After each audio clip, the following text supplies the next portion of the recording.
Malam itu, di sebuah pesta ulang tahun di sebuah apartemen mewah di Jakarta Selatan, sahabatku, Lina, tiba-tiba memelukku erat di tengah keramaian.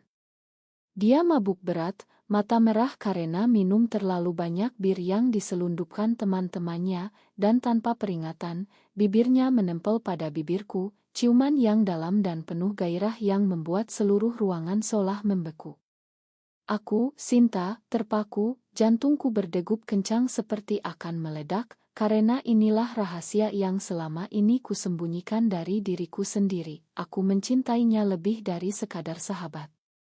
Aku mendorongnya pelan, tapi tubuhnya lemas, jatuh ke pelukanku lagi. Sinta.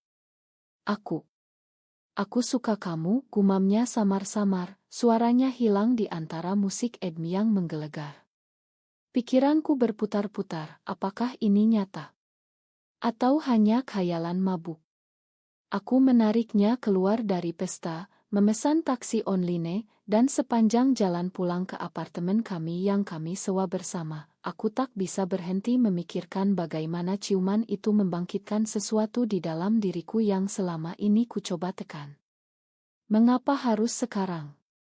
Mengapa harus dia, sahabatku sejak SMA, yang tahu semua rahasiaku kecuali yang satu ini?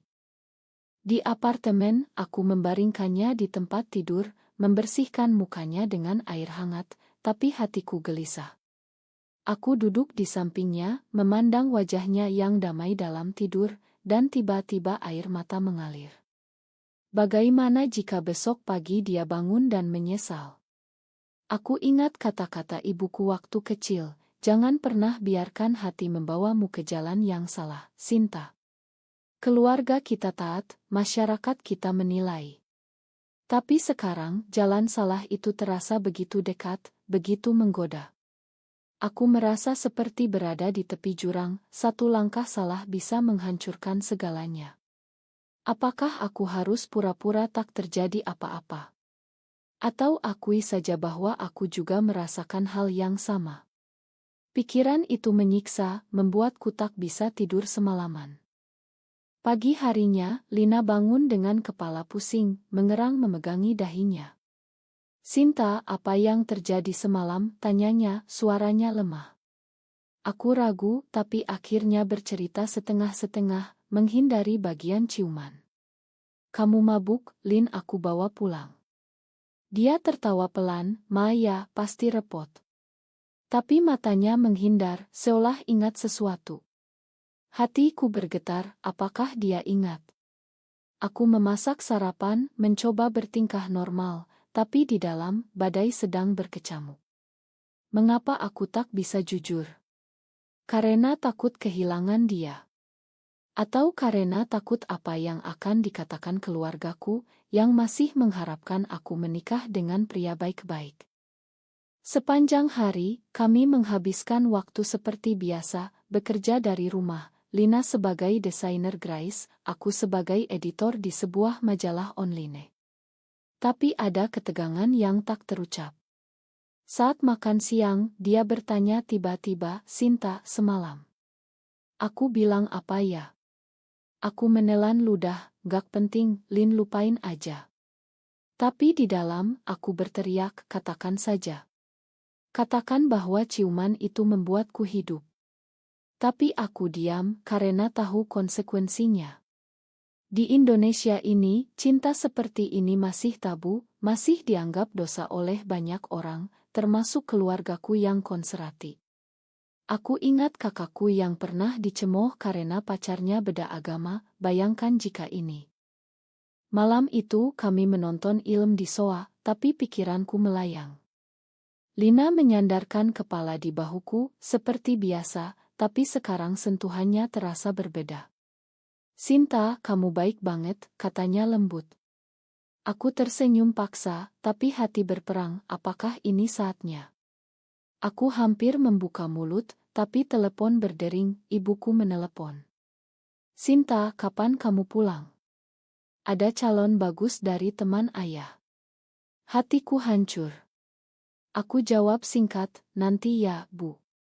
Setelah telepon ditutup, aku menatap Lina, yang sekarang tertidur lagi. Mengapa hidup harus serumit ini? Mengapa aku harus memilih antara hati dan keluarga? Pikiran itu menyiksa, membuatku merasa sendirian di dunia yang penuh penilaian. Beberapa hari kemudian, ketegangan memuncak. Lina mulai bertingkah aneh, menghindari kontak mata, sering keluar malam dengan alasan kerja. Aku curiga tapi tak berani tanya. Di dalam, aku bertanya pada diri sendiri, apakah dia menyesal? Apakah ciuman itu hanyalah kesalahan? Aku mulai mencari jawaban di internet, membaca cerita orang-orang seperti kami, tapi semakin baca, semakin takut. Ada yang diusir keluarga, ada yang depresi. Apakah itu nasibku? Aku merasa seperti terjebak di kandang singa, satu gerak salah bisa mematikan. Akhirnya, aku tak tahan. Saat Lina pulang larut malam, aku konfrontasi. Lin, kita perlu bicara tentang pesta itu. Dia memucat, apa maksudmu? Aku tarik napas dalam, ciumanmu. Kamu bilang suka aku. Matanya melebar, Sinta. Aku mabuk. Itu nggak serius. Kata-katanya seperti pisau, menusuk hati. Tapi aku tahu dia bohong dari cara matanya berkaca-kaca. Mengapa dia menyangkal? Karena takut seperti aku. Aku merasa marah, sedih, campur aduk. Kalau gitu, lupain aja, kataku dingin, tapi di dalam aku hancur. Malam itu aku menangis sendirian, mempertanyakan segalanya, apakah cinta ini layak diperjuangkan? Atau lebih baik kubunuh saja perasaan ini sebelum terlambat. Hari-hari berikutnya terasa seperti neraka. Lina dan aku hidup seperti orang asing di apartemen yang sama, berbicara hanya seperlunya, menghindari topik yang menyakitkan. Tapi di dalam diriku, badai semakin mengganas, setiap kali melihat dia, ingatan ciuman itu muncul, membuatku ingin berteriak. Mengapa dia menyangkal? Apakah karena keluarganya yang lebih konservatif daripada keluargaku? Ayahnya seorang ustaz di kampung selalu bicara tentang norma agama. Aku tahu itu, tapi tetap saja penolakannya terasa seperti pengkhianatan. Aku mulai mempertanyakan persahabatan kami, apakah selama ini hanya pura-pura. Aku mencoba fokus pada kerja, tapi pikiran tak bisa diam di kantor virtual meeting. Aku sering melamun, memikirkan bagaimana jika aku jujur pada diri sendiri. Sinta, kamu oke? Tanya rekan kerjaku. Aku tersenyum palsu, iya, capek aja. Tapi di dalam, aku berteriak, tidak. Aku tidak oke. Aku mencintai sahabatku, dan itu salah di mata banyak orang. Aku ingat masa kecil di Bandung, di mana tetangga bergosip tentang tetangga yang aneh, dan ibu selalu bilang, jangan sampai seperti itu, ya. Sekarang, aku seperti itu. Apakah aku monster? Suatu malam, Lina pulang dengan wajah muram. Sinta, aku perlu bicara. Hatiku berdegup. Apakah ini saatnya? Dia duduk di meja makan, tangannya gemetar. Tentang pesta itu. Aku ingat semuanya. Aku memang suka kamu, lebih dari sahabat. Kata-katanya seperti petir, membuatku terdiam. Tapi lalu dia lanjutkan, tapi kita nggak bisa. Keluargaku, masyarakat. Ini salah. Air matanya mengalir, dan aku merasa hati ikut robek. Mengapa harus salah? Siapa yang bilang? Aku ingin memeluknya, tapi takut. Lin, aku juga merasakan hal yang sama, akhirnya aku akui, suara bergetar. Kami saling pandang, tapi tak ada pelukan, hanya kesedihan. Keesokan harinya, konflik mulai muncul. Ibu menelepon lagi, Sinta, akhir pekan ini pulang ya. Ada tamu. Aku tahu, tamu itu calon suami. Aku panik, cerita pada Lina. Aku nggak mau, Lin. Dia diam, lalu bilang, mungkin itu yang terbaik. Kita bisa normal lagi. Kata-katanya menyakitkan, seperti dia menyerah. Di dalam, aku marah, normal. Apa normal berarti menyembunyikan diri? Aku mulai mencari dukungan online, bergabung Orumug di Indonesia, membaca cerita orang-orang yang berjuang. Ada yang bahagia, ada yang hancur. Apakah aku siap bayar harganya? Kemudian, datang pengkhianatan pertama. Lina mulai dekat dengan seorang cowok dari kantornya, namanya Andi. Aku lihat mereka chatting, tertawa di telepon. Hatiku cemburu membara. "Lin, siapa itu?" tanyaku suatu hari. "Dia ragu, teman kerja." Tapi aku tahu lebih. Di dalam, aku bertanya, apakah dia mencoba lari dari perasaannya? Dari aku. Aku merasa dikhianati, tapi tak bisa marah, karena kami tak pernah resmi. Malam itu, aku menangis lagi, mempertanyakan pilihan, haruskah aku pergi? Atau lawan? Konflik memuncak saat aku nekat cerita pada sahabat lain, Rina. "Sinta, kamu gila. Di sini orang masih pikir itu dosa besar," katanya Shotket. Kata-katanya seperti tamparan, membuatku ragu lagi. Apakah aku salah? Tapi di dalam, aku tahu ini benar bagi hatiku. Lina tahu aku cerita pada Rina, dan marah besar. "Kamu gak punya hak sebarkan rahasia kita," teriaknya. "Kami bertengkar hebat," kata-kata pedas terlontar. "Kamu yang pengecut, Lin. Kamu yang dekat Andi untuk nutupin balasku." Dia menangis, pergi keluar. Aku sendirian, merasa dunia runtuh. Mengapa cinta ini harus begini? Apakah layak semua sakit ini? Beberapa hari kemudian, Lina minta maaf, tapi ketegangan tetap. Kami coba bicara, tapi selalu berakhir debat tentang masyarakat. "Di Indonesia, kita bisa dihukum sosial, Sinta. Keluarga akan malu," katanya. Aku setuju, tapi hati menolak.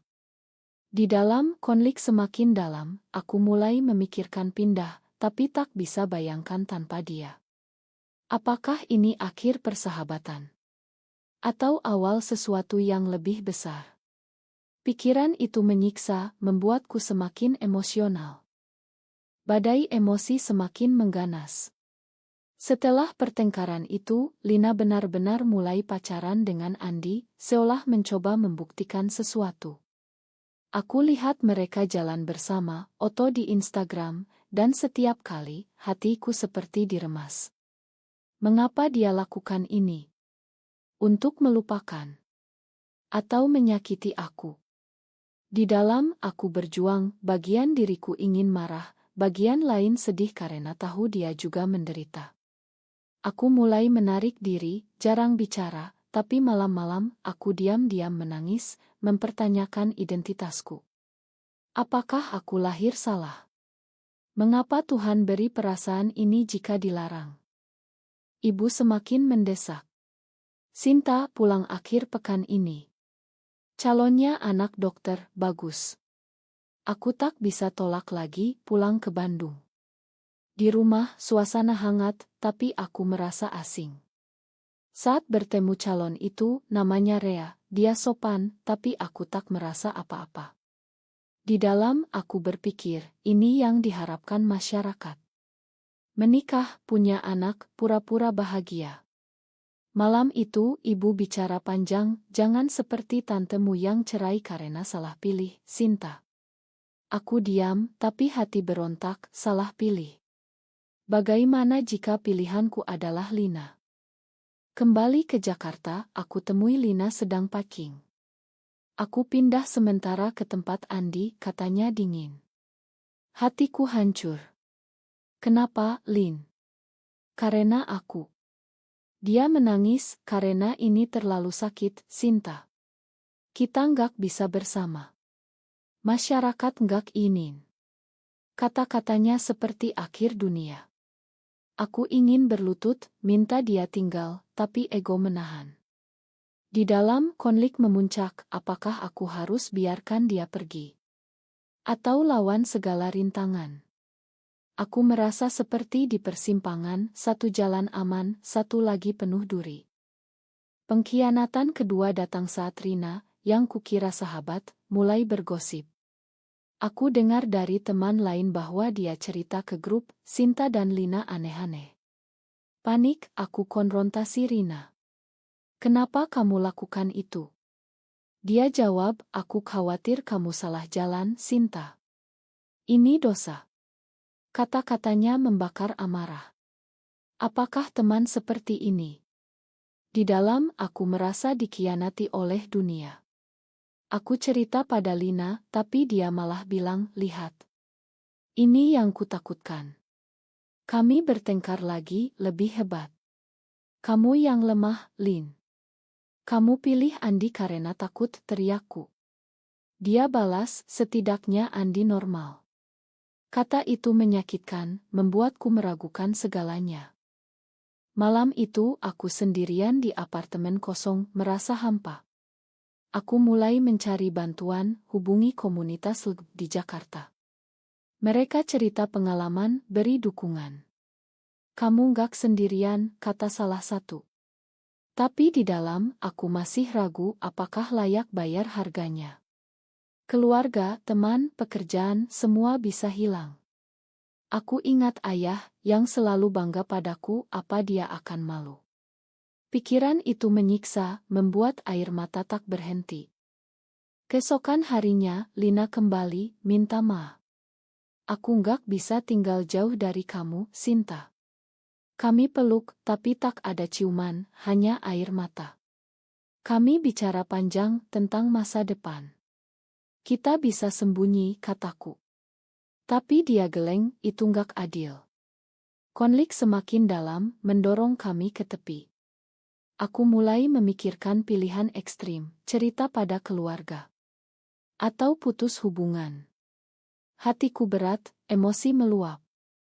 Emosi semakin membara seperti api yang tak bisa dipadamkan. Lina putus dengan Andi, bilang itu hanya pelarian. Aku cuma mau kamu, Sinta, katanya sambil menangis. Tapi sekarang, tekanan dari luar semakin kuat. Gosip dari Rina menyebar, rekan kerja mulai memandang aneh. Bosku panggil, Sinta, ada rumor. Jaga image perusahaan. Hatiku panik, apakah aku akan dipecat? Di dalam, aku berjuang, ini harga yang harus kubayar. Untuk cinta yang salah. Aku marah pada masyarakat, pada norma yang menekan.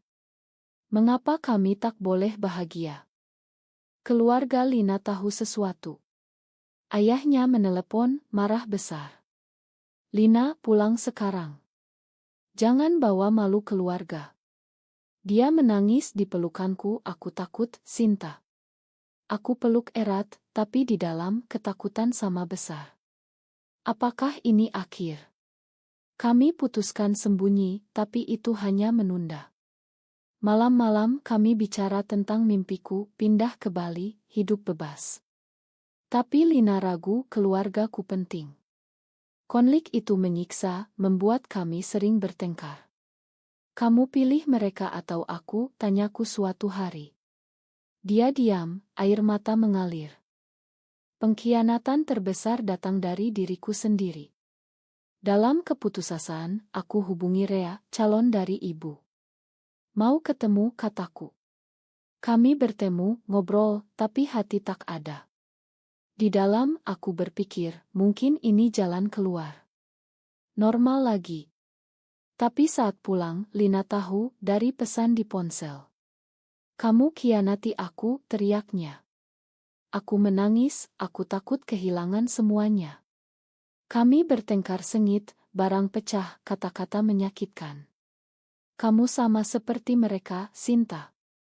Pengecut, katanya. Aku balas, setidaknya aku coba selamatkan kita. Tapi sebenarnya aku hancur. Setelah itu, Lina pergi ke kampung, tinggalkan aku sendirian. Hari-hari terasa abu-abu, emosi meluap tak terkendali. Aku depresi, jarang makan, kerja terganggu. Di dalam, aku mempertanyakan, apakah cinta ini kutukan? Mengapa harus bayar begini mahal? Aku mulai terapi online, cerita segalanya. Terapis bilang kamu berhak bahagia. Tapi di Indonesia, bahagia itu mewah. Aku ingat The Mall di Jakarta, bagaimana mereka dicemooh. Apakah aku cukup kuat? Lina kembali setelah seminggu, wajah pucat. Ayahku tahu semuanya. Dia usir aku. Hatiku hancur, tapi juga lega. Kami peluk, menangis bersama. Kita lawan bareng, kataku. Dia angguk, tapi mata penuh keraguan. Konflik mencapai puncak, mendorong kami ke keputusan besar. Api emosi membakar segalanya, meninggalkan luka yang dalam. Setelah Lina diusir, kami putuskan hidup bersama, tapi tekanan tak berhenti. Keluargaku tahu dari gosip, ibu menelepon histeris. Sinta, kamu gila. Ini dosa besar. Pulang sekarang. Aku menangis, Bu, ini aku yang sebenarnya. Dia tutup telepon, dan sejak itu, diam di dalam, aku robek, kehilangan keluarga untuk cinta. Apakah benar? Setiap malam, aku bertanya pada cermin, siapa aku tanpa mereka? Lina peluk aku, kita punya satu sama lain. Tapi itu tak cukup, luka semakin dalam. Masyarakat mulai menyerang. Di media sosial, akun anonim hujat kami, lesbi kotor, bawa malu bangsa. Lina depresi berat, tak mau keluar rumah. Aku coba kuat, tapi di dalam, aku hancur. Mengapa dunia begini kejam? Kami bergabung komunitas, dapat dukungan, tapi juga ancaman. Suatu hari, ada yang lempar batu ke jendela apartemen. Panik, kami pindah ke tempat lebih aman, tapi hati tak tenang. Konflik internal semakin parah, aku mulai menyalahkan diri, mungkin kita salah mulai. Lina balas, jangan bilang gitu. Tapi matanya penuh keraguan. Puncaknya saat ayah Lina datang ke Jakarta, marah besar. Lina, ikut ayah pulang. Tinggalkan perempuan ini. Dia menangis, ayah, aku cinta dia. Ayahnya tampar dia, cinta apa? Ini setan. Aku intervensi, Pak, tolong pahami. Tapi dia pandang aku jijik, kamu yang rusak anakku. Lina pilih tinggal denganku, tapi setelah itu, dia berubah. Diam, sering menangis sendirian. Di dalam, aku merasa bersalah, apakah aku egois? Mengorbankan dia untuk perasaanku. Emosi meluap, membuat kami sering bertengkar kecil. Akhirnya, Odd Orthoug datang. Kami bicara panjang, memutuskan terapi bersama. Terapis bilang cinta kalian sah, tapi masyarakat butuh waktu. Kami mulai bangun lagi pelan-pelan. Lina hubungi keluarga, aku juga. Ibu akhirnya jawab, aku coba pahami, tapi butuh waktu. Itu harapan kecil.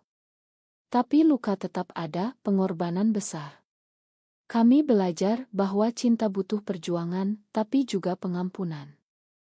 Apakah mencintai seseorang dengan jenis kelamin sama selalu salah, atau justru masyarakat yang perlu berubah?